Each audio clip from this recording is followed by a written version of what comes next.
Sejam bem-vindos a mais um webinar, mais uma live, mais uma apresentação, mais um vídeo. Meu nome é Josué Vidal, sou palestrante, instrutor, arquiteto de computação em nuvem. Já tive a oportunidade de entregar algumas lives, agradeço o convite. E a partir de agora vamos falar um pouco sobre a parte de serviços de dados dentro do Microsoft Azure, né? Já tivemos a oportunidade em vídeos anteriores. Se você não teve a oportunidade de assistir as lives anteriores, tudo isso está disponível, né, no canal do YouTube da OASCO. Então, lá tem um conteúdo Microsoft Azure Open Source for infraestrutura e um for inteligência artificial. E agora vamos falar um pouco sobre de data science, banco de dados, serviços de dados e qual que é o momento do Azure com relação a essa estrutura de dados e como que o Azure atende essa demanda, né? Na prática, quando falamos de banco de dados, quando falamos de dados propriamente dito, é de extrema importância deixar bem claro qual é o panorama atual, né, do ponto de vista seguinte. Até então, a informação, o dado, ele sempre teve a sua importância. Porém, nos dias de hoje, a informação ela é cada vez mais crucial para uma tomada de decisão. No passado, a informação ela era utilizada para tomada de decisão? Sim, sempre foi. Porém, nos dias de hoje, dependendo do tratamento de dados que você consegue realizar, do ponto de vista de cruzamento de informações, você tem a capacidade de tomar uma decisão mais assertiva, Então, é de extrema importância deixar claro que quando estamos falando de um ambiente on-premise, de um ambiente local, eu tenho aqui já a minha estrutura de bancos de dados, o meu ambiente de processamento de dados em tempo real, modelagem de dados dentro de qualquer data warehouse que eu venha a ter, tal, todo esse processo tranquilo, funciona. Agora, a partir do momento que a gente tem uma perspectiva de um cenário de computação em nuvem, então a gente tem que já identificar como que a gente é possível estabelecer um cenário híbrido. Então, no próximo slide eu consigo apresentar justamente isso. Como que a Microsoft se posiciona para apoiar as revendas, apoiar as empresas, apoiar os clientes do ponto de vista de processamento de dados, seja ele on-premise ou seja ele dentro do Azure. Existem dois cenários. A proposta grande da Microsoft é garantir com que ela consiga atender a tua necessidade, consiga ter resposta para o teu negócio, seja num cenário on-premise, seja num cenário em cloud. Claro que cada cenário tem o seu tipo de licenciamento, existem fatores que impulsionam a empresa a sair de um ambiente local e migrar para a nuvem ou criar um ambiente híbrido. Tá? Ou criar um ambiente híbrido. De extrema importância esse slide por conta das características existentes dentro de cada solução. Daqui para frente, o objetivo é eu apresentar o panorama de dados dentro do Azure. Então, quando a gente fala de estrutura de dados e serviços de dados na perspectiva do Azure, esses são os inúmeros serviços hoje inseridos dentro da plataforma Microsoft Azure, que tem como objetivo ter uma resposta rápida e eficiente para as demandas das empresas e dos clientes. Primeiro, importantíssimo, quando a gente coloca aqui uma estrutura de dados, que é o SDK, Data Factor e o Azure CLI. Existem inúmeros, esses 4 serviços aqui, eles estão diretamente focados para facilitar o gerenciamento, veja só, facilitar o gerenciamento e operação de toda essa stack aqui para frente. Então, quer dizer, quase 100% da estrutura, quando você coloca dados dentro da sua arquitetura, quando você consome uma estrutura, seja um pipeline de dados, seja uma implementação de recursos, utilizando Azure CLI, utilizando SDK, já realizando a carga de processamento com Data Factory, com certeza, ou, obviamente, exportação, importação de dados, tudo isso está diretamente relacionado ao pontapé inicial dentro de um cenário de Data Warehouse, por exemplo, dentro do Azure. Tá? Posto isso, existem vários outros serviços. Eu tenho aqui serviços no Azure, armazenamento SQL, armazenamento NoSQL, e aí eu tenho algumas APIs aqui dentro, não só API de SQL, também API de Cassandra, outras APIs dentro desse modelo de Cosmos DB. Tá? Temos também dentro do Azure toda a estrutura do Data Warehouse, que tem como propósito permitir toda essa modelagem e criar essa integração, esse processamento, na verdade, né? A palavra correta é processamento dos dados aqui, ou num outro serviço também, o Azure Blobs, Azure Storage Account, Blobs ou Data Lake, toda a estrutura de armazenamento do Data Lake também permite. Poxa vida, mas qual que eu vou utilizar? Vou utilizar Blob ou Data Lake? Aí, neste caso, é necessário identificar os requisitos técnicos e os requisitos a serem processados, a serem armazenados, para, dessa forma, identificar o melhor recurso a ser utilizado. Né? Quando a gente sobe pega uma outra stack aqui de um processamento específico, como um Hadoop, por exemplo, a gente está falando de HD Insight. Então, aqui dentro do HD Insight, eu tenho uma API aqui, eu tenho uma library de Spark, por exemplo. Né? Não, eu vou trabalhar com o próprio Data Lake do Azure. Não, eu vou subir uma estrutura em Databricks para realizar todo esse processamento. Então, além disso, além do Spark que eu comentei dentro do HD Insight, eu também posso subir a estrutura com Kafka. Também tem essa biblioteca dentro do Azure. Então, é importante colocar também outras bibliotecas open source suportadas para dentro do Azure numa perspectiva de dados. De extrema importância deixar claro esse contexto. Visto isso, aqui o HD Insight, que já tanto o Analytics, tanto o Databricks quanto o HD Insight, mas aqui mais a questão do stream de dados, né, o Stream Analytics. Também, uma vez que foi realizado todo o processamento, montou toda a stack, dentro do Azure também tem toda a capacidade de integração com a exposição do dado, né, a publicação daquela informação com o Power BI, né, como que o cliente na ponta vai consumir esse dado, vai consumir essa informação.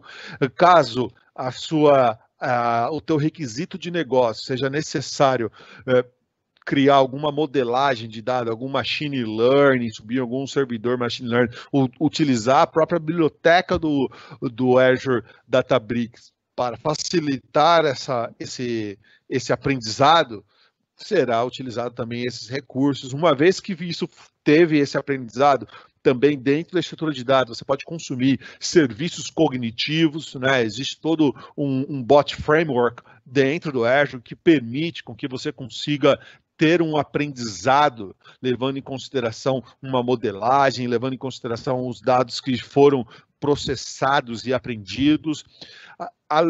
Além disso, todo um cenário de recursos para permitir uma maior indexação das informações. Né? Então, eu tenho Azure Search, Catalog Data e assim por diante.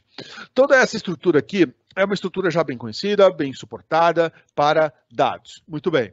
Porém, eu tenho uma stack de Azure Express Route, Active Directory, Security Group, Key Vault, Monitoring, Functions e Visual Studio que dá suporte a esse desenvolvimento. Seja na perspectiva de segurança, seja na perspectiva de autenticação, seja na perspectiva de roteamento e acesso, ou na perspectiva de automação ou monitoração. Então, eu tenho aqui cenários e cenários. Dos próximos slides, eu tenho como propósito apoiar você que está dentro dessa maratona deve absorver maiores conhecimentos, ter um refinamento maior da arquitetura. Você, um ISV, quer chegar ali, implementar algum tipo de cenário de data warehouse dentro da tua estrutura, de data lake. Quais são as melhores práticas? Como que você vai desenhar uma arquitetura para esse cenário? Então, os próximos slides têm como esse propósito. Então, vamos lá. Quais são os cenários cenários comuns de Big Data? Cenários comuns de Big Data é bem comum Data Warehouse, né? Data Warehouse. Como que a gente estrutura um Data Warehouse moderno dentro do Azure? Como que dá esse posicionamento? É exatamente esse slide. Então, veja só. Eu tenho aqui uma estrutura onde é feito upload de dados, arquivos, mídias. Eu tenho dados estruturados e não estruturados. Seja uma aplicação de negócio, seja um website, aqui eu tenho logs. Então, veja só, eu tenho uma infinidade de dados estruturados e não estruturados. Muito bem. Uma vez que essa informação é carregada na aplicação, a aplicação faz o carregamento. Eu vou processar, eu vou carregar essa informação utilizando o Data Factor, que eu bem expliquei para vocês, a estrutura do Data Factor no início, ou Import Export, ou Azure Data Box, ou CLI. Então, a interface de entrada do teu carregamento de dados serão essas ferramentas. É de extrema importância você definir o que você vai utilizar, né? O que você vai utilizar. Uma vez definido isso, agora é feito a ingestão, né, do armazenamento. Eu tenho um data lake aqui que vai processar, vai tratar isso, vai limpar, vai tirar, vai correlacionar o que tem que correlacionar, vai aplicar algumas políticas para que esse dado chegue para uma área de processamento limpo, chegue esse dado já estruturado. Caso eu tenha informações aqui já estruturadas, isso é armazenado aqui, seja num SQL ou NoSQL, é realizado um data lake quando necessário e aí já entra no processamento deste data warehouse. Uma vez que processou esse data warehouse, uma vez processado, armazena o processamento e expõe isso. Aí é feita essa exposição. Então, Vidal, tá bom. Então, na prática, uma arquitetura de data warehouse, quando eu tenho a necessidade de realizar essa entrega dentro da minha aplicação, dentro do meu ambiente, eu posso considerar isso como uma arquitetura de referência? Sim, pode.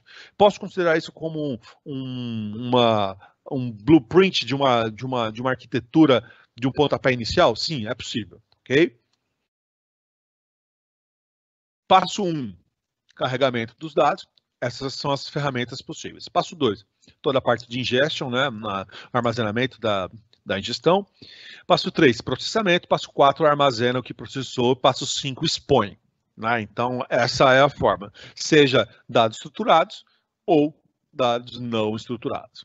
Essa é a estrutura. Vamos lá. Vamos falar um pouco, então, da transferência de dados. Dentro desse processo, como que se dá e quais são as tecnologias open source que permitem com que eu consiga conectar isso. Né? A transferência de dados é o processo, são as ferramentas, né, usadas para mover os dados da fonte para um destino inicial usado no processamento. Então eu vou utilizar, para realizar essa transferência, ou a internet, ou a VPN, ou o Express Route.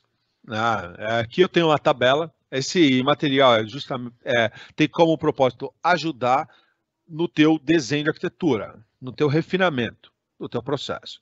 Do ponto de vista de latência, do ponto de vista de segurança, do ponto de vista de confiabilidade. Tá? Express Route, para quem não sabe, é um recurso no qual permite com que você consiga estabelecer uma comunicação ponto a ponto do teu data center com o data center do Azure. Na prática é isso. Na prática é isso. VPN, todo mundo já montou a estrutura, já entende como é, e aí é o acesso público, propriamente dito.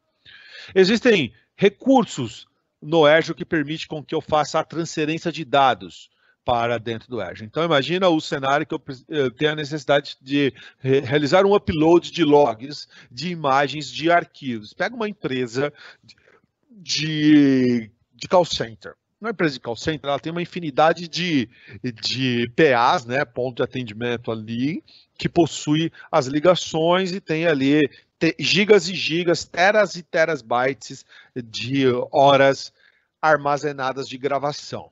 Muito bem. Eu preciso subir todos esses MP4 para MP4, MP3, o que for, para dentro do Azure, para realizar um processamento. Muito bem. São 50 tera. Como que eu faço o upload de 50 tera? Tem algumas estratégias, né? Eu posso utilizar o Azure Data Box. Azure Data Box é um serviço do Azure que permite com que é um appliance realmente, é um appliance que é entregue esse appliance para a empresa e a empresa faz o upload do dado, né? A partir disso a empresa faz o upload do dado. Toda a gestão é feita pela Microsoft, toda a logística, tem integração com os parceiros, reduz dependendo do volume de informação que você tem para ser feito o upload, facilita um tanto e nos dias de hoje está sendo bem utilizado essa estrutura. Caso contrário, você vai utilizar o HD mesmo, seja ele SSD ou seja HDD, tá ok? Ou seja, HDD. Do ponto de vista de ferramentas de administração, ferramentas de linha de comando, existe aqui Azure CLI, Azure COP, AZCOP, PowerShell, existem inúmeras ferramentas que dão suporte para determinados contextos. Ou seja, qual que é a necessidade que eu preciso fazer a ingestão dos dados? Qual que é a necessidade que eu preciso, o que eu preciso, qual é a atividade que eu preciso realizar? Eu preciso fazer um gerenciamento aqui desse meu Big Data, eu preciso transferir dados para uma conta do Data Lake Analytics, tá ok? Então, eu tenho que saber a ferramenta certa que eu vou utilizar. Tá? No geral, a grande maioria do pessoal que trabalha com administração em Azure está aqui, né? Azure CLI, AZCOP, PowerShell. Mas do ponto de vista de administração, de copiar dados para Data Lake, otimização de Big Data e copiar dados para um blob ou do blob, essa tabela ajuda um tanto a ter essa visão. Essa tabela ajuda um tanto a ter essa visão. Então, aqui, do ponto de vista, eu tenho essa ferramenta aqui, ó, Polybase, por exemplo, ou ferramentas de linha de comando de Hadoop, é um outro cenário que permite com que eu consiga aqui, ó. Aqui eu consigo entregar, copiar para o Data Lake, mas eu não consigo copiar do Data Lake, mas eu consigo realizar essa ferramenta e fazer uma otimização de Big Data, sendo que o Azure CLI ele não permite. Então são escopos para cada tipo de recurso, para cada tipo de necessidade, seja ela dentro de uma operação com Hadoop, ou somente uma instância de SQL a ser gerenciada, por exemplo, ok?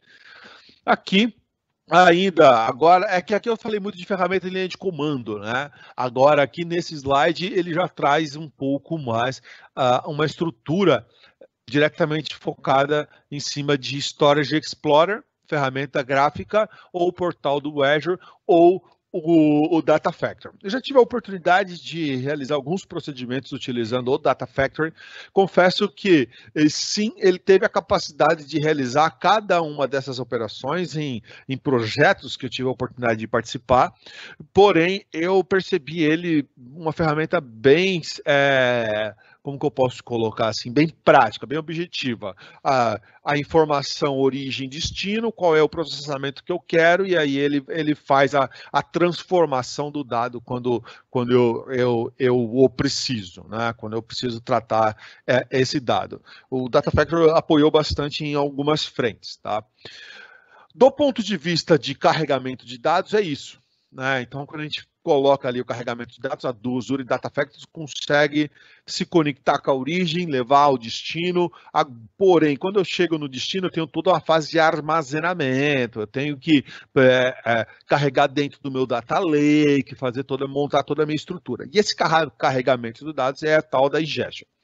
Como como eu falei para vocês, eu tenho como objetivo detalhar toda essa arquitetura e garantir que na ponta você tenha a capacidade de subir esse ambiente. Né? Você sendo um desenvolvedor, você sendo um DBA, um ISV dentro dessa maratona dev aqui. Né? Nosso grande objetivo aqui é ter um posicionamento, trazer essa visão geral de um cenário prático de arquitetura para que você possa aplicar já amanhã. Né? Então, dando continuidade, eu tenho toda a parte de armazenamento de dados. Essa parte de armazenamento de dados aqui, dentro daquela arquitetura, é o ingestion, né? É o armazenamento, é a persistência do dado já transferido da tua origem para o destino. Desta forma, daqui para frente, eu tenho a capacidade de realizar o processamento dele, né? Ser consumidos pelos processamentos subsequentes, né? Tenho toda essa capacidade. O que eu tenho que levar em consideração? Quais são os requisitos de um armazenamento de arquivos, de dados? Eu tenho que levar em consideração o requisito de capacidade, desempenho, múltiplas camadas, vários tamanhos de objetos e replicação.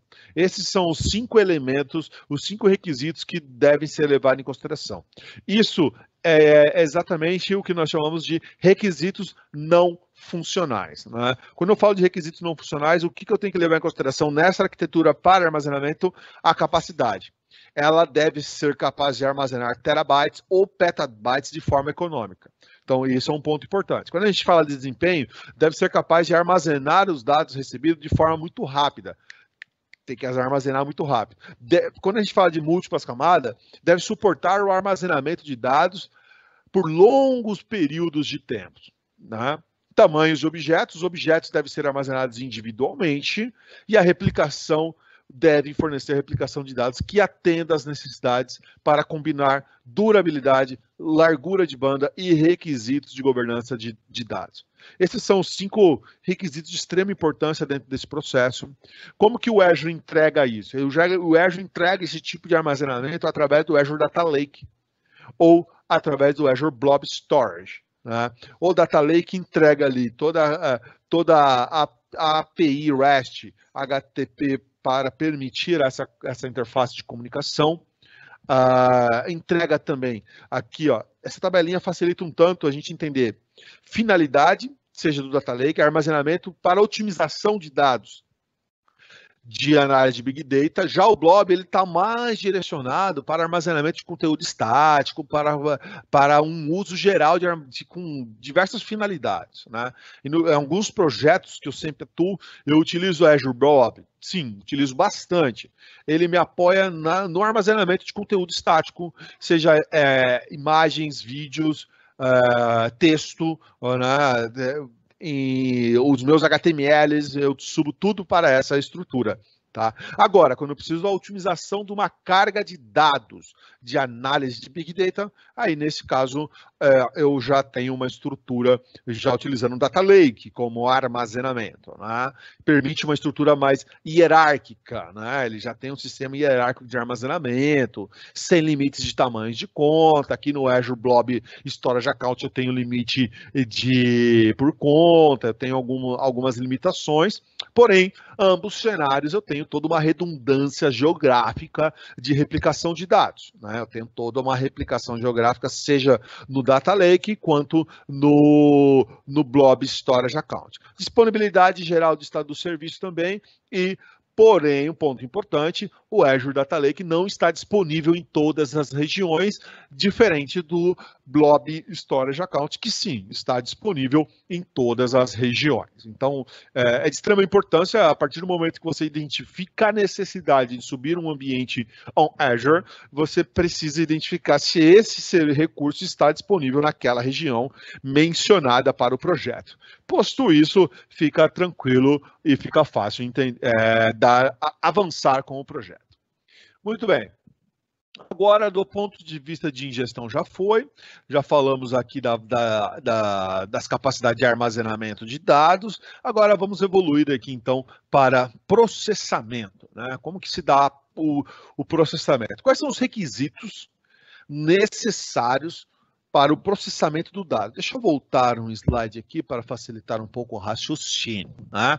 Então, o dado não estruturado foi realizado o processamento dele aqui do Data Lake, no Data Factory, foi armazenado aqui no Data Lake. E caso eu tenha dados transacionais e estruturados, já foram consumidos aqui, armazenados dentro de um Azure SQL Database. Né? A partir do momento que eu tenho essas duas estruturas,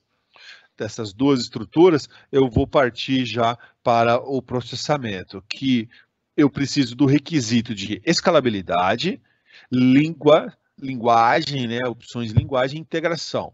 Se vai ser Python, se vai ser Java, se vai ser R, o que vai ser. A partir do momento que eu definir o tipo de linguagem, eu vou precisar definir a escalabilidade do processamento de dados, e a partir disso eu vou precisar também definir como que se dá a integração desse ambiente. A integração com o Azure Storage Account ou Data Lake, tá? Ou Data Lake. Posto isso, o processamento de dados é onde a limpeza, é onde acontece toda a estruturação, seleção e agregação dos dados são realizados. Então, todo o processamento de dados é o Data Warehouse propriamente dito, né? Os dados são processados em lotes, em preparação e carregados ali para essa estrutura de DW. Como que eu entrego isso? Eu preciso selecionar um serviço, seja o Azure Data Lake Analytics, o HD Insight com Spark, ou o SQL Data Warehouse, ou o próprio Azure Databricks, ou o HD Insight Wave, ou o HD Insight Wave Lab. Preciso identificar qual que é o que define um modelo ou outro são os requisitos dessa tabela. Eu tenho que identificar os meus requisitos não funcionais. É autoescalável? Suporta a computação com pausa? Tem programabilidade? Qual é o modelo de precificação? Qual que é o paradigma de programação? Mistura dados, mistura declarativo, mistura dados declarativos com imperativos. Tudo isso está diretamente relacionado aos requisitos que ajudam na nossa tomada de decisão para o processamento de dados em loja. Tá, ok? Então, é isso na hora do cluster.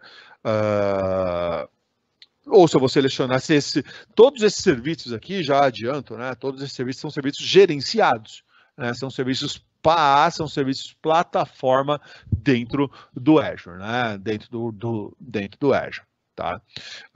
Ainda dentro do cenário de processamento de dados, preciso levar em consideração outros requisitos. Além desses requisitos aqui mencionados, dessa tabela, no seu levantamento, você tem que levar em consideração também o acesso ao Data Lake Store, se ele tem ou não, a consulta a dados relacionais externos, seja SQL, server, uma máquina virtual, uma estrutura, e se permite ou não queries no Azure Storage. Né? Então, é de extrema importância facilitar esse processo. Ainda dentro de processamento, dentro dessa comparação de serviços, outros requisitos qual é o grau de granularidade, essa eu engasguei, hein? Granularidade de escala horizontal, né? Até que ponto a escala horizontal ela possui ela é gradual para que você tenha a capacidade de crescimento horizontal, por trabalho, por cluster. Suporta escala horizontal rápida em menos de 1 minuto? Ou suporta um armazenamento em cache? Ou, dependendo da tua necessidade, você precisa de um armazenamento em cache, ou você precisa crescer horizontalmente para suportar o processamento daqueles dados. Tá, ok? Uma vez que você realizou este procedimento, aí você já está nessa estrutura. Então, quer dizer, você tem aqui toda o Azure Databricks por exemplo, permite todo esse crescimento horizontal. Ó. Você pode ver aqui, ó, por cluster.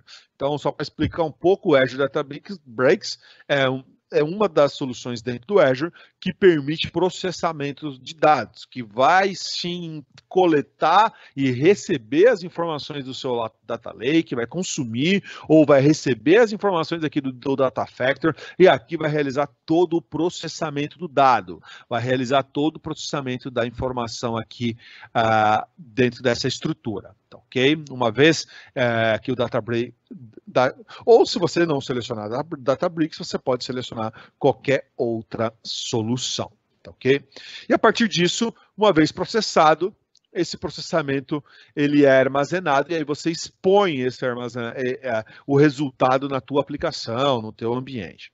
Agora eu gostaria de colocar aqui algumas arquiteturas híbridas, né, que permitem que o armazenamento e o processamento dos dados sejam abrangem ambientes locais e de nuvem. Para isso, eu vou precisar de uma VPN ou Express Route ou da própria internet. Eu tenho que levar em consideração alguns requisitos se eu for escolher o Azure Data Factor, né? Ou seja, nesse caso, quando você quer orquestrar um pipeline de dados do ambiente local para a nuvem, como que eu faço? Eu vou precisar utilizar um Azure Data Management Gateway.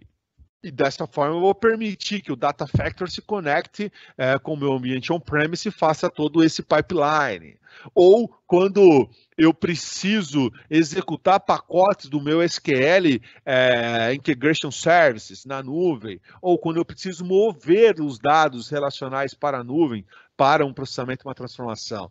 Aí, no caso, o que eu quero colocar aqui, deixar bem claro dentro desse processamento, são cenários, são necessidades, seja com Databricks ou com SQL Database, que são cenários de ambiente híbrido. Né? Se eu estou falando de SQL, eu estou falando da disponibilidade em termos de custo de dados a frio, eu tenho uma manutenção simplificada de dados no meu on-premise, uma necessidade, ou até mesmo o acesso a esses dados SQL, independentemente da localização, sem alteração nos aplicativos ou nas consultas. Como que eu realizo esse processamento? Então, esse slide facilita um tanto. Eu consigo ter, uma vez que eu tenho o meu armazenamento, eu posso montar uma estrutura aqui com esse SQL e também com o SQL aqui, Data Warehouse, no caso o Data Factor que vai fazer esse processamento e permite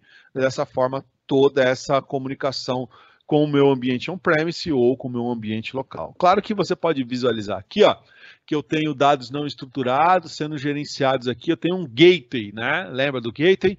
Esses dados aqui eu vou jogar para um gateway, esse gateway vai bater no Data Factor e toda a estrutura vai ser processada e vai ser gerenciada. Tá? Então, se eu pegar esse slide aqui com o slide anterior da arquitetura, esse é um ambiente somente Azure, com a conectividade somente Azure, armazenando aqui num Data Warehouse, por exemplo, e esse outro slide aqui é um slide on-premise, permitindo a integração, um ambiente híbrido dessa estrutura. Tá, ok? Dessa estrutura. Posto isso, é de extrema importância deixar claro o ponto de vista de segurança. Né?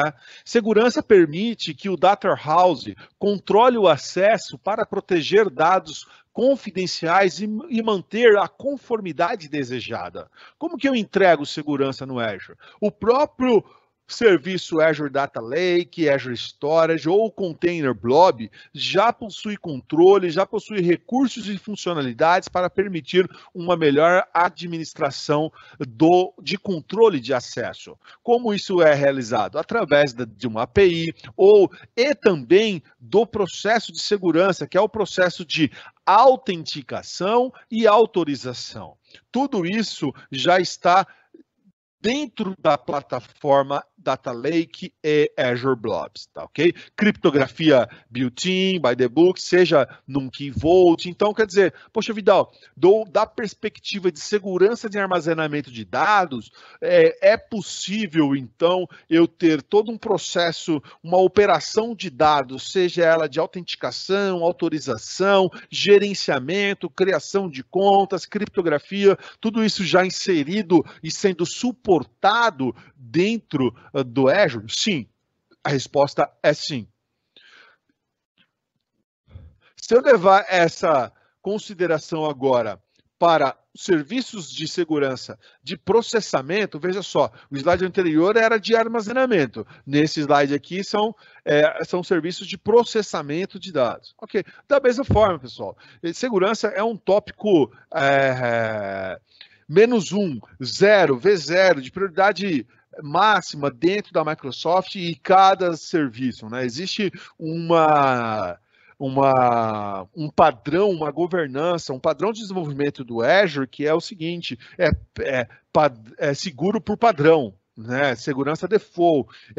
Vou criar uma nova solução, vou criar aqui um Azure Databricks. Segurança já é, eu não diria implícita, né? Mas ela já é explícita e implícita. Ela é definida, ela é construída já com segurança. Esse é o ponto, tá ok? Então, quando eu falo de Data Lake, eu estou falando de autenticação aqui, ó, eu vou utilizar o Azure Active Directory, eu vou ter autenticação, autorização, auditoria, criptografia, segurança.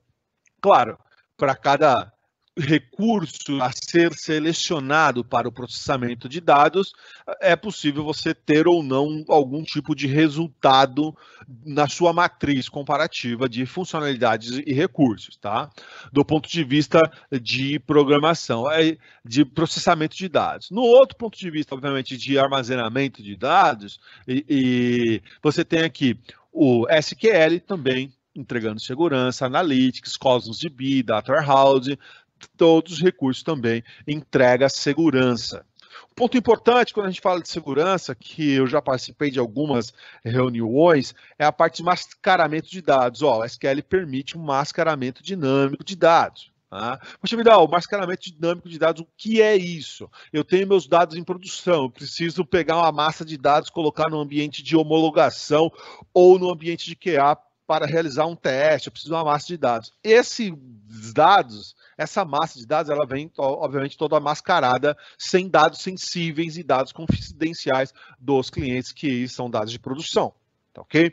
Então, dentro dessa estrutura, a gente tivemos a capacidade de falar sobre toda a arquitetura de Data Warehouse, serviços dentro do Azure, parte de segurança, autenticação, e agora gostaria de concluir com automação. Automação dentro de um processo de dados no Azure, seja ele open source ou não, permite com que todos os componentes da solução do Data Warehouse sejam controlados, implementados e monitorados programaticamente. O que significa que existem cenários quando eu preciso fazer uma automação de processos, quando eu preciso realizar um gerenciamento de configuração, quando eu preciso realizar um gerenciamento de atualizações ou construir e implementar novos recursos, eu tenho o suporte do Azure para essa automação. Seja através do ARM Template, que é um recurso dentro do Azure, seja através do Desire State Configuration, seja através de script PowerShell, script em Python, criando toda essa automação através do Azure Automation, através dos runbooks do Azure, ok? Então é de extrema importância deixar claro toda essa estrutura, porque nos dias de hoje existe uma grande necessidade de manter todo um ambiente em cloud automatizado, com um pipeline muito bem definido e garantindo o provisionamento e a gestão, seja da infraestrutura ou do provisionamento da infra, ou seja, o provisionamento da arquitetura de dados ou da gestão de configuração desse provisionamento. Por quê? Uma coisa é provisionar um data warehouse, uma coisa é provisionar um SQL, outra coisa é fazer a gestão de configuração, é configurar, é atualizar, é manter aquilo. São estruturas distintas, porém, dentro de uma automação com DevOps, é uma coisa só e você precisa garantir essa automação, tá bom? E monitoração? Tenho segurança, tenho automação e eu preciso monitorar. Monitoramento fornece insights sobre o status da saúde da solução do nosso Data Warehouse. Para isso, eu vou monitorar, vou fazer análise de métricas, vou descobrir, configurar e integrar as funcionalidades do Azure Monitor, né? Eu vou visualizar os eventos mais importantes dentro da minha estrutura. Então, não podemos, de maneira alguma, diminuir a importância da monitoração através de um serviço dentro do Azure, que é o Log Analytics. Permite com que eu consiga ter um refinamento dos dados. Dentro do Azure também existe um outro recurso para monitoração chamado Application Insight, que permite também com que eu tenha essa capacidade de avançar com as métricas de monitoração da minha aplicação, né?